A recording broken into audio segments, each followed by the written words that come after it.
When you have a society that has become decoupled from each other and has free-floating anxiety and a sense that things don't make sense, we can't understand it, and then their attention gets focused by a leader or a series of events on one small point, just like hypnosis, they literally become hypnotized and can be led anywhere. Mass psychosis, also known as group mind, mob mentality, or herd mentality. Before modern civilization, we lived in herds, and in order to survive in the herd, we conformed to the herd. This is where mass psychosis all stems from. The most popular examples of explaining mass psychosis are typically angry mobs and violent riots, but these are merely the end results. Mass psychosis begins when the individual mind starts to identify as a member of a group based on any unifying factor. The unifying factor doesn't even need to make sense. For many people, the feeling of unity is enough. Our ego mind innately craves acceptance, and by default, will instinctively conform to whatever group it perceives to be the majority. In order to successfully conform to the group, the individual must put aside personal intuition and follow the guidance of the group. This makes a person highly controllable and spiritually stifles the individual, which causes them to crave group acceptance even more.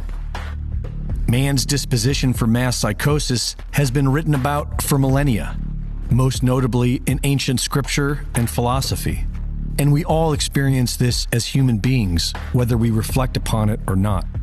Plato argued that due to the nature of group mind, democracy always leads to tyranny and subjugation.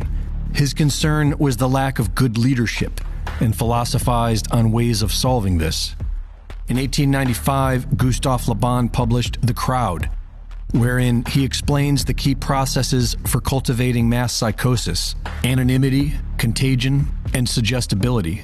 This work is known to have influenced world leaders, businesses, and tyrants, of which the ethics has been written about for decades.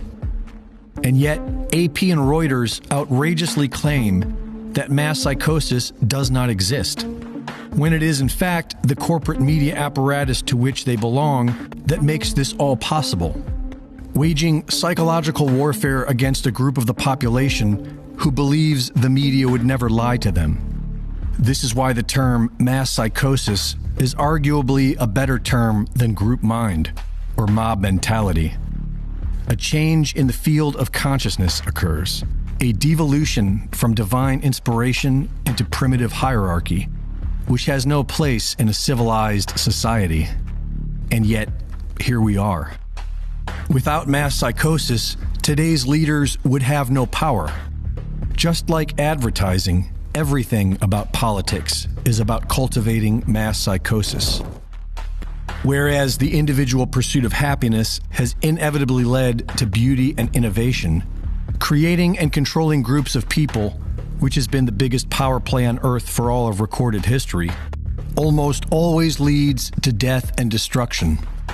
The science and study of mass psychosis could be used to enlighten humanity by educating the individual about the power and potential of the human mind.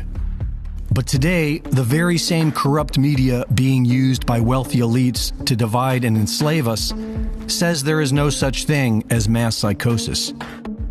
Mass psychosis is humanity's burden to outgrow. It is why we accept the lesser of two evils.